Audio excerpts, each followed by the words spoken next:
This is my second video for the coach. This is my final project video. I hope you watch the reflection video because this stems directly from that. This video will make sense to you as I talk about how my project developed across 3 stages over the past year. But it would make a little bit more sense if you knew what I talked about in the reflection video, which is depicted on this PowerPoint slide. But we don't have any more time for that, so let's get right into it.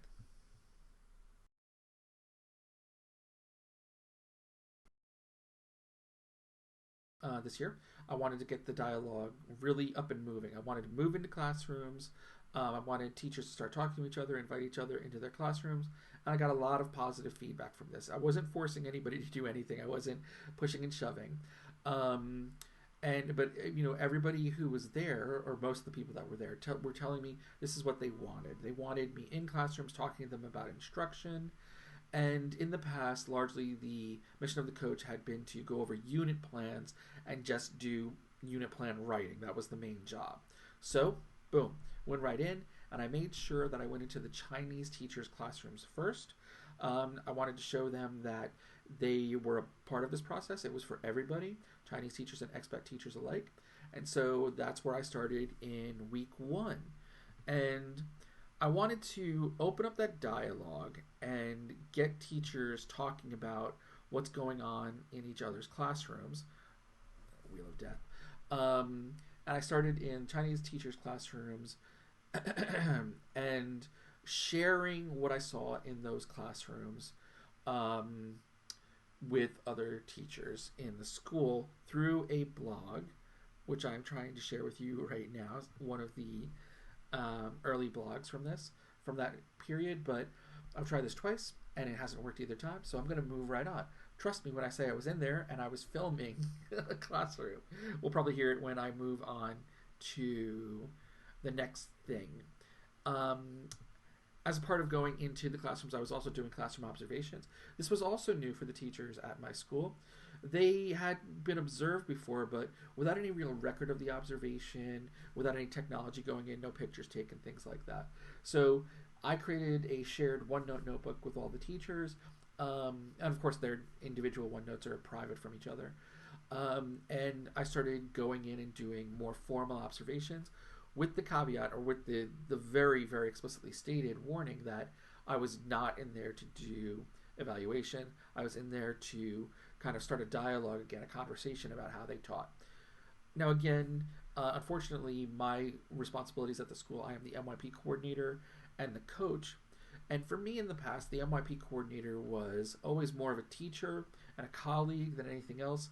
But at our school, it really works out that I operate as the vice principal at the school. Above me is the secondary principal and nobody else in the secondary school. So there was a little bit of apprehension and tension about me going into classrooms, although I was very explicit about saying that I was not a part of the evaluation process. Teachers, I've been in that situation too, don't quite believe it. If nothing else, you feel that even if that person is not doing a formal evaluation, what they're saying in private conversations is going to get through to the powers that be.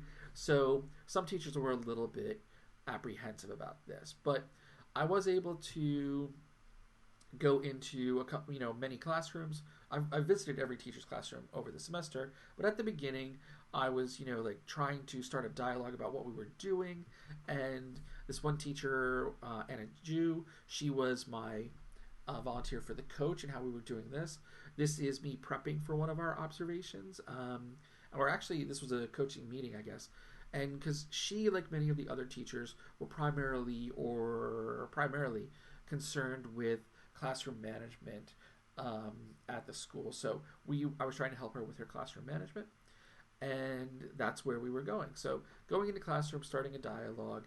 This was the first stage of this, and it continued when I went into Anna's not classroom again, but the design teachers classroom, Pim Aurora. Anna and Pim were planning a project, and they really wanted me to help them make it more inquiry based. And so I wrote, again, because when I went into classrooms and I talked to teachers about projects like this, I really wanted to share. So here is the blog is, and here is some of their brainstorming from that meeting. It was design, technology, visual arts, and music. They were going to create this fair. They wanted, and look at it, it's really good DP stuff. Focus on ATLs, focusing on lesson plans. And I wanted to get teachers to start thinking about their subjects in different ways, and thinking about what they can borrow from other classes, other disciplines, and just prompting them with questions like, how do students tinker in Chinese individuals and societies? How do they doodle in math? Where do these kind of innovative little verbs that we tend to use these days, how do they apply to your classroom? How do they fit in? You're thinking about tinkering in design technology. Don't they tinker in individuals and societies, social studies? So let's think about that. And what this started to create with the leadership at the school was a little bit of tension, because they felt that, and it is true that the expat teaching staff at our school is relatively young and inexperienced. We often see that at international schools. The local staff is more experienced than the international staff coming in, because when a local teacher applies to teach in an international school, it's a very competitive process. It's a very well-paying job in the context. So they were perhaps a little bit more prepared for these conversations than the expat teachers were. But regardless, the academic leadership at the school felt that I was moving a little bit too fast. And ironically, one of the reasons we didn't have a conversation about how to move this forward was that all of the academic leadership at my school was out of the school for the first couple of months. Right? This is August. You can see this blog post went up in August, and a lot of what you saw earlier was all August and September, and they weren't around for this. So I didn't have a job description. I didn't have any guidance. So as an MYP specialist, as an IB specialist, working in the IB for so many years, living and breathing IB, I thought I was being brought in to do these kinds of MYP things. So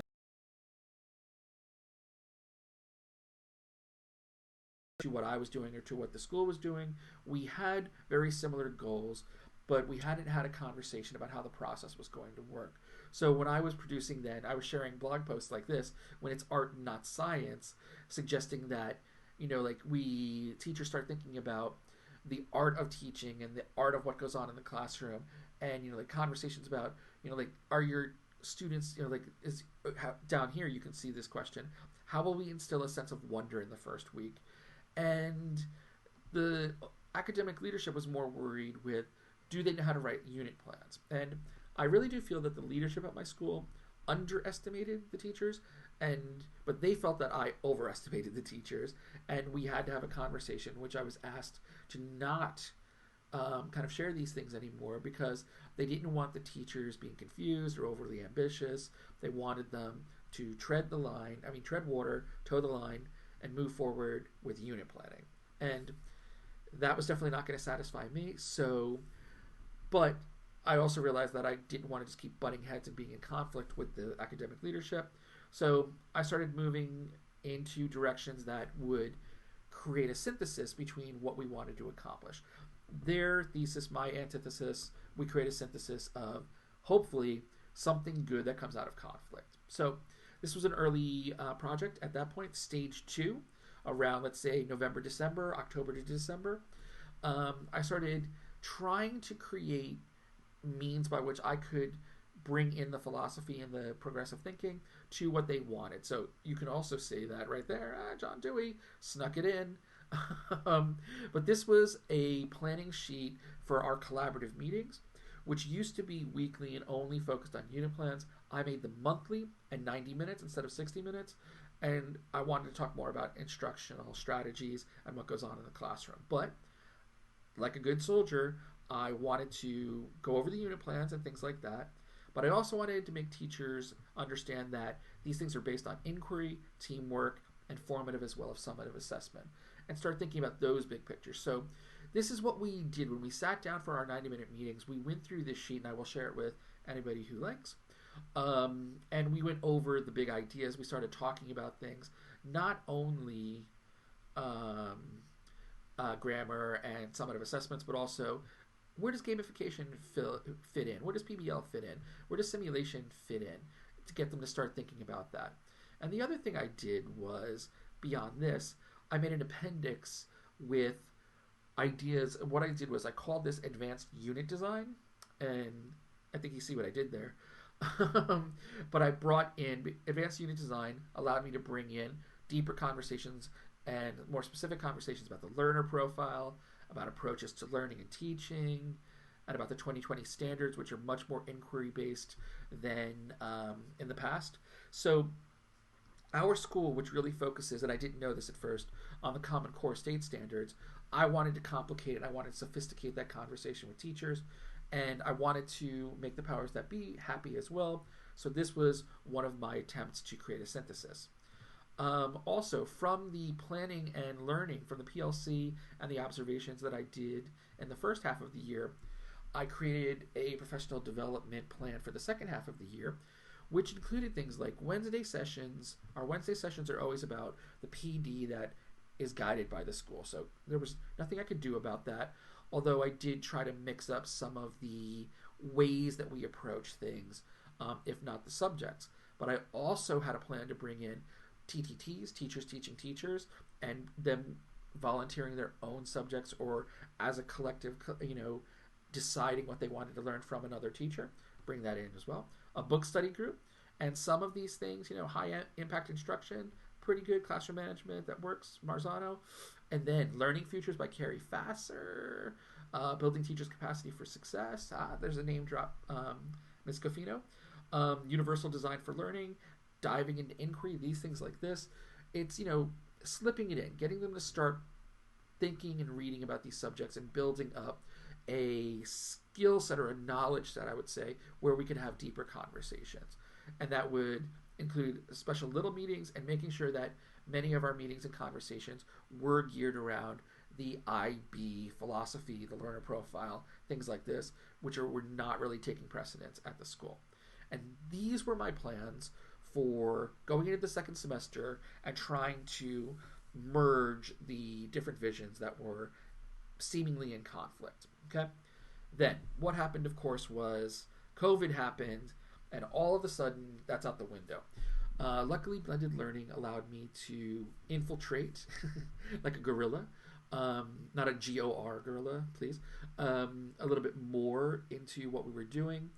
And the way that I worked this is every 2 weeks during the lockdown, and we've been in lockdown since February, the beginning of February. We went on winter break, and when we came back from our winter break, or a Chinese New Year break, I should say, we were going to start the second semester. Boom, never happened. We came back, schools were closed. I came back early, and I've been in Beijing this entire time, managing and coaching remotely. And a little bit of that is in the reflection video. But through these new artifacts, what happened was, and this is stage 3. So stage 1 is getting to get moving in, starting and experimenting with things. Stage 2 is realizing there's a conflict and trying to start experiments with synthesis. And stage 3 is settling on the ideas of democratic engagement and double agency to just create artifacts that are going to directly address these things and talk about them, but serve two masters at once, serve the school and serve me. So because of the past situation at the school, teachers were a little bit, I don't want to say paranoid, but very, very concerned and very apprehensive about summative assessments. They felt that they would be judged by their summative assessment results. They also felt that the students would cheat. And although I didn't tell them this part of it, I saw an entryway to convince them that students who are taught or enculturated with democratic and civic mindsets are less likely to cheat. They're more implicated in the way the school performs. They understand what they're doing. They receive voice and choice. And so they are more willing to be participatory. But what I didn't explicitly state was the same things go for teachers. And so I was kind of insinuating it and bringing it in there and introducing these ideas so that conversations in the future would go smoother. And yet at the same time, allow me to work within the school's philosophic mindset where I would be satisfied as well. And I felt like teachers would be growing and it would benefit the school in the long run. So this is an example of that, and it actually evolved into a website that I created for teachers about assessment. So democracy and assessment.